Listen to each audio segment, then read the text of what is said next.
It's always so lovely to host you every Wednesday right here at Digital Earth Africa. Greetings, fellow leaders from the African continent and across the world. It is so lovely to have you with us. Welcome to yet another live session. My name is Maud Nale. I'm the communications lead at Digital Earth Africa, and it's always such a pleasure to host you. Today's topic is yet another interesting one, and it's all about forecasting cropland vegetation condition.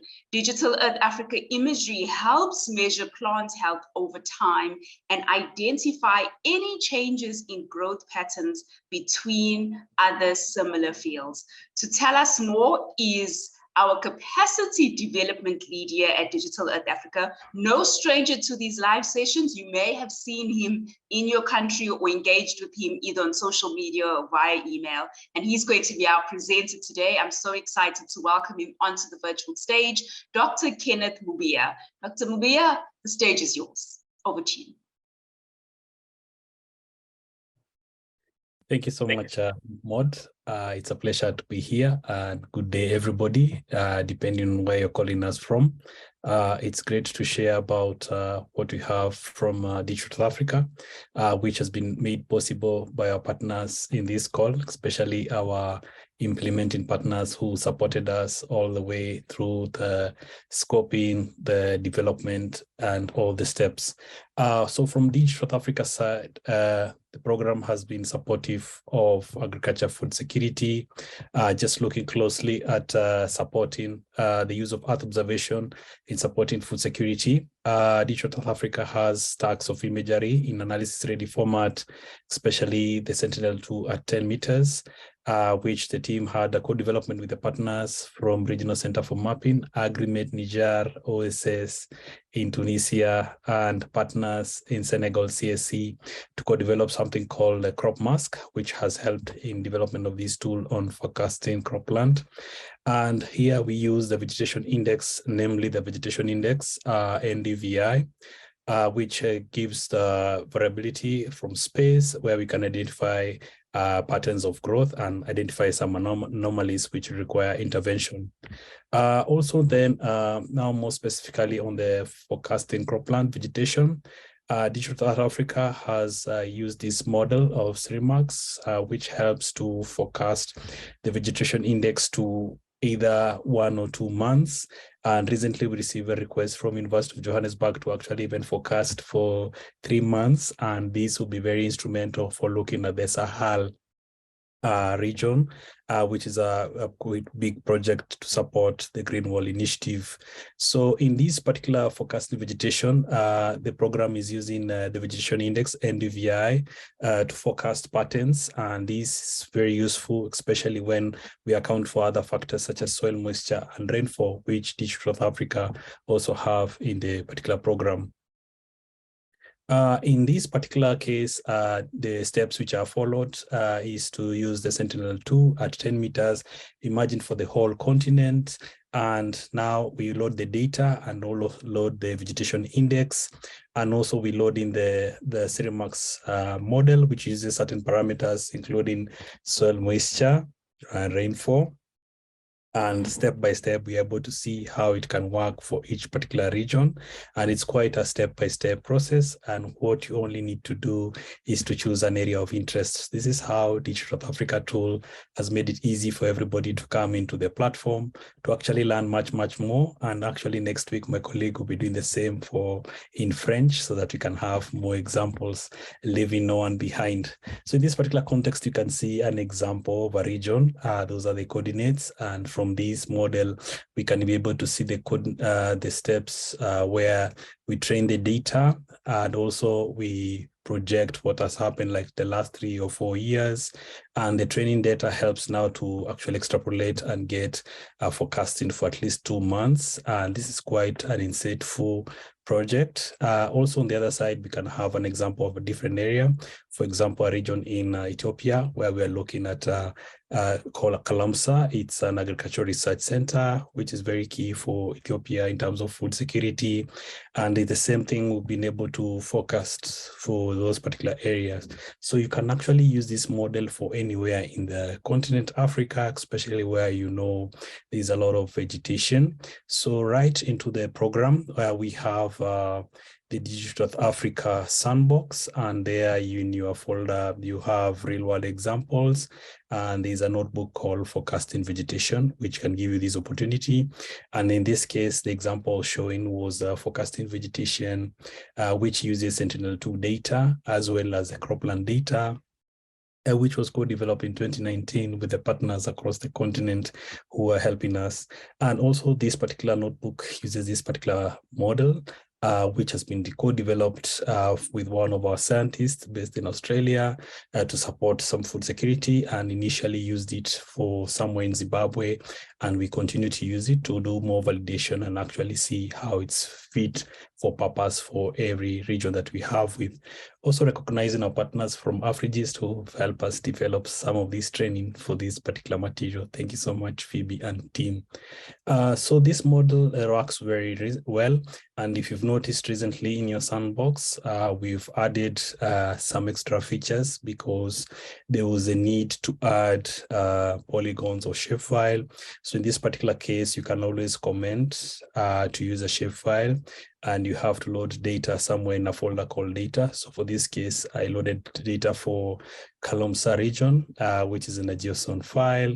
And long story short is that loading the Sentinel-2 data from 2017 to now, which is around 6 years, you can actually see the frequency over time at 1 month interval frequency. Here is where you can change, and you can actually see much more in terms of the resolution of the data.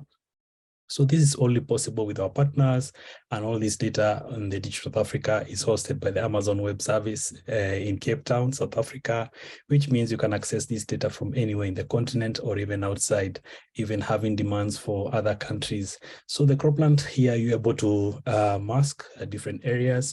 So we've enabled it for the whole continent, and you can have all the examples that you require. And it was developed at 10-meter interval. So again, these will work well where you have vegetation only for that particular example.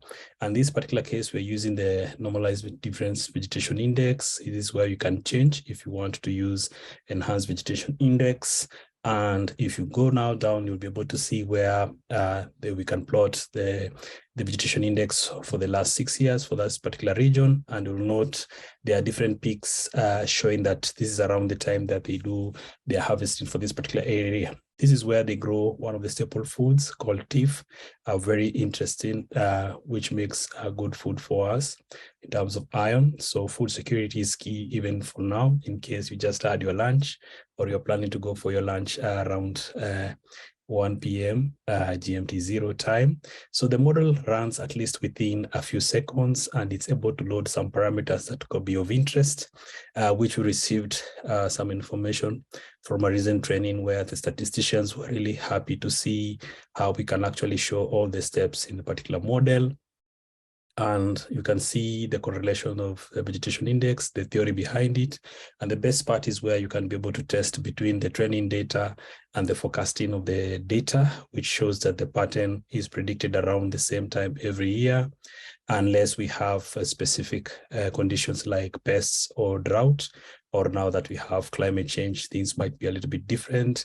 And finally, when you summarize, you'll be able to see how we'll be able to forecast for at least 2 months.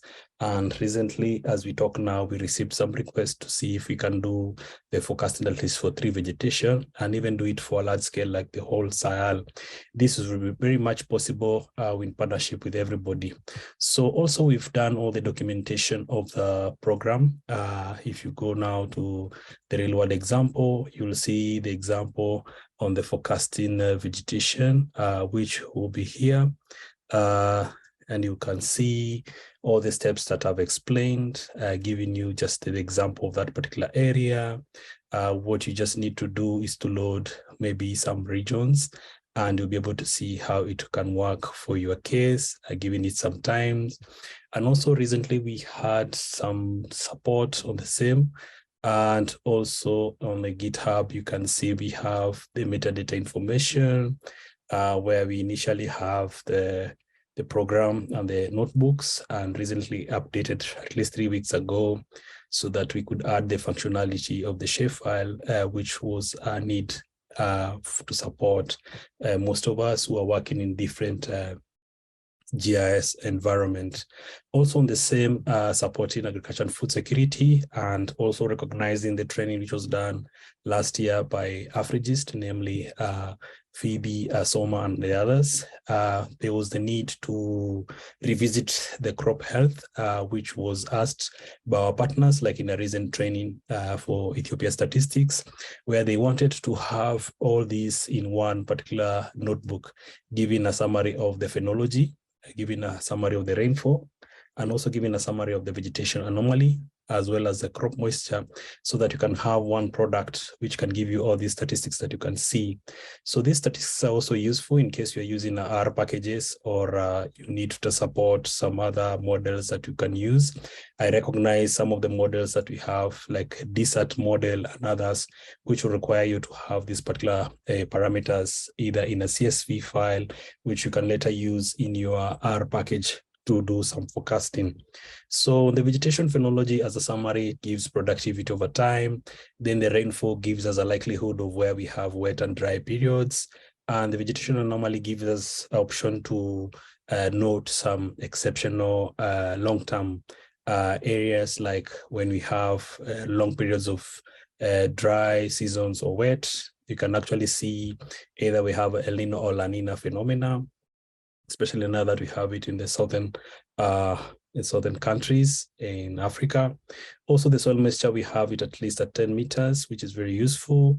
And finally, the product, which will be the crop health. And I'll give you this PowerPoint so that you can actually see the summary of this, which was developed by our partners, Afrigist. So this particular summary for the same region that I had shown in you earlier on, you'll see that we can summarize all the results in a folder called results, showing the phenology, rainfall, vegetation anomaly, soil moisture, and the crop health. And I'll be able to share with you that particular folder so that you can actually see how it can work for your particular scenario. So in that particular case, I wish to show the particular example that I've just mentioned. The first one is a vegetation phenology. So there'll be a folder which I'll share with you, which if you download it and load it in your sandbox, you'll be able to have the phenology, the rainfall, anomaly, soil moisture, and crop health in one particular stop. So this will mean your work will be very easy. You'll be able to go through the vegetation phenology, which is this one, using Sentinel-2 at 10 meters and giving you the vegetation index, either NDVI or EVI, which you can actually manipulate very easily. Then again, you can use the coordinates of your interest or shapefile functionality. And this particular case, we're able to load the data for that particular area, showing the cropland, as well as giving you the data on the timestamps of what has been found. That is data which is at least a threshold of 70 or 80, 90% cloud cover, and giving you the same trend which you've seen in the other example. So they have around their peak around this should be October towards November of each year for this particular crop. And you can resample your data either in 2 weeks or even 1 week format, giving you an idea of the planting, the harvesting, and the end of a season. And this is just one particular crop which is being grown, and noticing some parameters. So also these statisticians were interested in these summaries like vegetation index on particular dates that they can use to train other models in R statistics. So it means now Digital South Africa can help you bridge that gap of some data sets that you require in other models that you might have. So this also is borrowed from certain literature, giving you those seasons that I've mentioned, and you can see different dates and different values, and even approximate around the same times that we have these phenomenon. So noticing the growing periods, noticing all the summaries of the phenology statistics for at least those years and getting those data. So this particular, if you run it, it will be stored on this particular folder called data. The results will be shared there. Then the second one, now you run this particular notebook for the rainfall anomalies for this particular region. It will give you a summary of this area as observed, as then you'll note that the data dates back to 1984, which gives you a likelihood of identifying the La Nina and the El Nino periods, which I mentioned earlier on. So loading this data is available on the Amazon Web Service. So it means now things are a little bit easier where we reference to our partners and we can be able to load the data to the end user as seen. This is just certain resolutions. This is for the rainfall data for that particular area or those particular pixels. So this means that we finished step 1 and step 2, this particular rainfall. Then the step 3 will be the vegetation anomaly, running it through to just give you for the same extent of the same area. So you have to make sure you are running it for that particular region only, so that if you do another analysis, then you have to come to the first step and change the coordinates, the second one, the third one, the fourth one, and the fifth one, so that we can look at the final results, which will be useful for you and everybody that you are supporting in your organization and partners. So there we are able to load the vegetation index over time, the anomalies, and finally coming up with some products that you can see the climatology from January to December, or that particular area, or any month that you might choose as a reference. So we can plot it for each month. And this, the statistician told us, were very useful for their particular work that they're sharing with other partners. So going to the fourth one will be now the soil moisture, as the data is shared by some of our partners and produced by the Australian National Centre. We're able to host it also on the Amazon web, making that particular connection and also referencing to the various scientists who've contributed to this data to empower us to do much, much more. And just giving a date of comparison for this particular area, giving you an overview.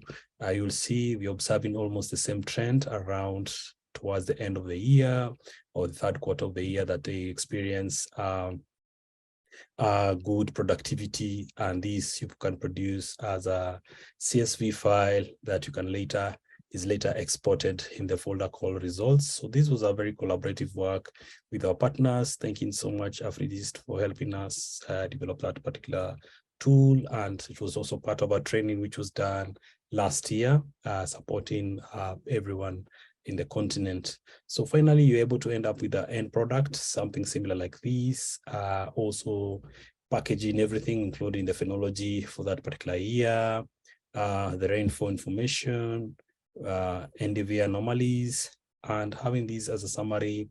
It's quite impactful for statistician, and also reporting on the food security for any sector that you can be supporting. And also, just as a summary, this will be shared with you in a link shortly. And also recognizing that we need to continue to develop the capacity as required. Digital Africa has developed these models supporting each sector, from the introduction in English and French to the water resources, agriculture and food security, and recently a course in English on urbanization. And the French one will be available at the end of the month. And it's quite easy if you enroll today and receive a certificate of completion, appreciating most of us who've gone through these courses. And also where you have some feedback, please feel free to write to us. And also just to see how we can continue to connect with you, all the trainings, the information, and this particular resource will be shared by our moderator of this session. And also thanking everybody for coming to this session today. And you're all important in making sure that we reach everybody in the continent. And thank you so much for your time. And going back to the moderator, Maud, thank you so much for this opportunity. Thank you to you, Ken, for such an amazing presentation. Sandbox.digitalearth.africa was the Digital Earth Africa resource that he used when he was going through all of his stuff. So please do make sure that you go on there if this is something or a topic of interest or it's in line with your work. And I'm sure there's also other topics that you can be able to do the same.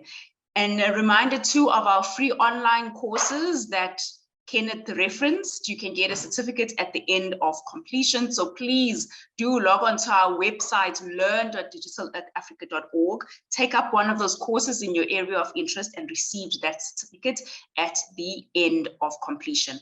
I know that Ken also said he was going to drop some links in the chat box for your consideration. So please do look out for those links in the chat box, and let's keep this conversation going as we continue on that observation journey. Speaking of connecting, we never want to leave these sessions without giving you an opportunity to connect with us. So please do so. The details are on your screen, our website, digital@africa.org. The email address, info@digital@africa.org. And we're also on social media, Twitter, LinkedIn, as well as YouTube by the same name, digital@africa.org. And speaking of YouTube, please hop on, subscribe to our channel, and also hit the bell notification. We upload videos every single week, so you don't want to miss out on any of those. We look forward to connecting with you and taking this conversation further. I'm not sure if there are any questions or comments for Ken at this point. And maybe whilst we take those in the chat box, Ken, we always have special guests and our implementing partners who come through to these sessions, and we always love to acknowledge their presence. And I'm going to hand over back to you at this point to help us introduce some of them so that the rest of the community can get to know them. Over to you, Ken. Thank you so much. I think one of our implementing partners, Anis, his hand is up. I wish to allow him to give us his intervention. Thank you, Kenneth. Hi, everyone. Hi, Kenneth. It's a great presentation. The work is really forecasting crop about the crop vegetation condition is really crucial for agricultural planning and management in Africa, and especially the use of the remote sensing data included with the machine learning models like this.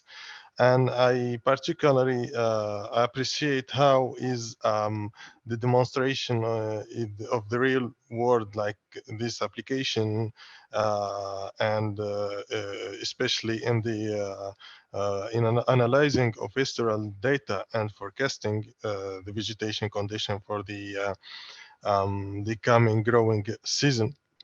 And the interactive maps and graphics make it easy to visualize the results and to better understand the potential impact on food security and economic development in the region. And I have one question here. So I'm wondering if how this models takes into account the variation in weather patterns and climate change, which can have a significant impact on crop yields. And if it would be interesting to see, for example, even in the next weeks, how the model can be adapted to account for these factors and to provide more accurate predictions under changing climatic conditions. Thank you. Thank you so much, Anis. As I mentioned earlier on, it was developed by one of our scientists, and also he did his PhD from Australia, and we piloted for some sections in Zimbabwe, which was useful. Then also in the demonstrations, I showed somewhere where I was able to demonstrate for Ethiopian statistics, and they were able to agree with the results. So it means all the work we do, we have to co-develop with everybody also in this particular call to make sure we have fit for purpose results. And also recently, we had the engagement with a professor in University of Johannesburg, whom is doing now the vegetation forecasting for the whole of Sahel region, and from 2 months to 3 months, and it's possible. So we can look for case by case, and as you know, there's the data that I've described, at least 4 of them, rainfall, soil moisture, the anomalies, and as you can see, they cater for the climate change, and which is really with us today, even as we look at the Green Wall Initiative for the Sahel, it requires such a tool to do the monitoring and forecasting to support the governments in the investments so that they can provide more information to the citizens, which, like I acknowledge, like in Senegal, there has been a lot of restoration of the vegetation. Thank you so much, Anis. And also recognize. Thank you, Kenneth.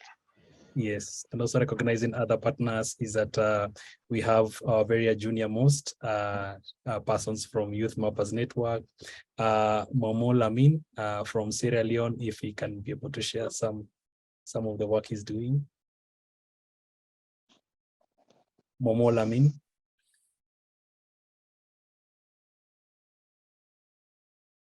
Come again. Yes, you can greet the participants and tell them about more of your work in Sierra Leone with the Youth Mappers, if you have some time.